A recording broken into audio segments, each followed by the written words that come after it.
नमस्ते दोस्तों। क्या आप भी उन लोगों में से हैं जो दिन रात मेहनत तो करते हैं लेकिन महीने के अंत में बैंक बैलेंस देखकर मायूस हो जाते हैं? क्या आपको लगता है कि स्कूल और कॉलेज ने हमें सब कुछ सिखाया सिवाय इसके कि पैसा कैसे कमाया जाए? आज हम बात करेंगे रॉबर्ट कियोसाकी की उस किताब के बारे में जिसने दुनिया के करोड़ों लोगों की किस्मत बदल दी, रिच डैड पुअर डैड। इस वीडियो में हम उन 6 कड़वे सच और प्रैक्टिकल लेसन्स को जानेंगे जो आपको चूहा दौड़ यानी रैट रेस से बाहर निकालकर वित्तीय स्वतंत्रता फाइनेंशियल फ्रीडम की राह पर ले जाएंगे। वीडियो के अंत तक आप समझ जाएंगे कि अमीर क्यों होता जा रहा है और गरीब क्यों संघर्ष कर रहा है। चलिए शुरू करते हैं। लेसन 1, अमीर लोग पैसे के लिए काम नहीं करते। रॉबर्ट कियोसाकी कहते हैं कि दुनिया में 2 तरह के लोग होते हैं। पहले वो जो पैसे के लिए अपनी पूरी जिंदगी काम करते हैं, जैसे एक आम नौकरी पेशा इंसान, और दूसरे वो जो ऐसा रास्ता बनाते हैं कि पैसा उनके लिए काम करे। गरीब और मध्यम वर्ग के लोग डर और लालच के जाल में फंसे होते हैं। उन्हें डर होता है कि अगर नौकरी चली गई तो बिल कैसे भरेंगे, और जब हाथ में पैसा आता है तो लालच उन्हें नई कार या नया फोन खरीदने पर मजबूर कर देता है। लेकिन अमीर लोग अपनी भावनाओं पर काबू रखते हैं और अपनी बुद्धि का इस्तेमाल संपत्ति यानी एसेट्स बनाने में करते हैं। लेसन 2, वित्तीय साक्षरता फाइनेंशियल लिटरेसी क्यों जरूरी है? दोस्तों, ये बात गांठ बांध लीजिए। जरूरी ये नहीं कि आप कितना कमाते हैं, बल्कि जरूरी ये है कि आप कितना पैसा बचाते हैं और उसे कहाँ लगाते हैं। रॉबर्ट एक बहुत ही साधारण नियम बताते हैं।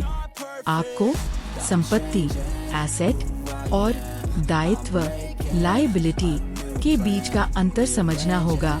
एक एसेट वो चीज है जो आपकी जेब में पैसा डालती है, जैसे किराया देने वाला मकान, स्टॉक्स या कोई बिजनेस। वहीं एक लायबिलिटी वो चीज है जो आपकी जेब से पैसा निकालती है, जैसे आपका पर्सनल घर, कार लोन या क्रेडिट कार्ड का बिल। मध्यम वर्ग के लोग अक्सर लायबिलिटीज को एसेट समझकर खरीदते हैं और कर्ज के जाल में फंस जाते हैं। लेसन 3, अपने काम से काम रखें, माइंड योर ओन बिजनेस। अक्सर हम दूसरों को अमीर बनाने के लिए काम करते हैं। जब आप नौकरी करते हैं तो आप कंपनी के मालिक को अमीर बनाते हैं। जब आप टैक्स भरते हैं तो आप सरकार को अमीर बनाते हैं। रॉबर्ट कहते हैं कि अपनी नौकरी करते हुए भी अपना खुद का एसेट कॉलम बनाना शुरू करें। आपका असली बिजनेस आपकी नौकरी नहीं, बल्कि आपके एसेट होने चाहिए। जिस दिन आपकी संपत्ति से आने वाली इनकम आपके खर्चों से ज्यादा हो जाएगी, उस दिन आप सही मायने में अमीर बन जाएंगे। लेसन 4, कॉर्पोरेशन और टैक्स की शक्ति। क्या आपको पता है कि अमीर लोग मध्यम वर्ग की तुलना में बहुत कम टैक्स देते हैं? इसका कारण है कॉर्पोरेशन यानी कंपनी की समझ।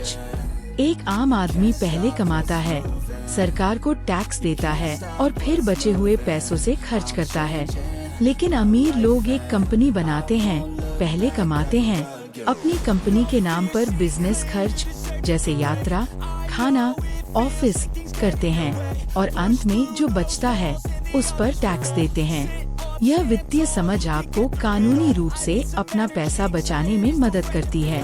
लेसन 5, अमीर लोग पैसे का आविष्कार करते हैं। दुनिया में सबसे शक्तिशाली चीज है हमारा दिमाग। रॉबर्ट कियोसाकी कहते हैं कि असल दुनिया में अक्सर होशियार लोग पीछे रह जाते हैं और साहसी लोग आगे निकल जाते हैं। अमीर लोग वो नहीं जो सही मौके का इंतजार करते हैं, बल्कि वो हैं जो मौके खुद बनाते हैं।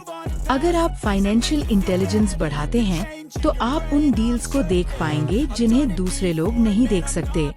आप सीखेंगे कि बिना पैसे के भी पैसा कैसे बनाया जाता है। लेसन 6, सीखने के लिए काम करें, पैसे के लिए नहीं। ज्यादातर लोग अपनी स्किल्स को बढ़ाने के बजाय सिर्फ सैलरी बढ़ाने के पीछे भागते हैं। रॉबर्ट सलाह देते हैं कि ऐसी जगह काम करें जहां आप सेल्स, मार्केटिंग, कम्युनिकेशन और मैनेजमेंट सीख सकें। अगर आप एक बेहतरीन लेखक हैं लेकिन आपको सेल्स नहीं आती, तो आप हमेशा एक गरीब लेखक बने रहेंगे। लेकिन अगर आप अपनी स्किल को बेचना सीख गए, तो आपको सफल होने से कोई नहीं रोक सकता।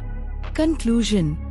तो दोस्तों, रिच डैड पुअर डैड का सार यही है, अपनी सोच बदलिए, लायबिलिटीज छोड़कर एसेट्स पर ध्यान दीजिए, वित्तीय शिक्षा में निवेश कीजिए क्योंकि यही वो निवेश है जो सबसे ज्यादा रिटर्न देता है। उम्मीद है आपको ये वीडियो पसंद आई होगी। अगर आप भी अमीर बनने के सफर पर निकलना चाहते हैं तो इस वीडियो को लाइक करें और कमेंट में आई विल बी रिच जरूर लिखें। ऐसे ही और लाइफ चेंजिंग वीडियो के लिए हमारे चैनल को सब्सक्राइब करें। मिलते हैं अगले वीडियो में।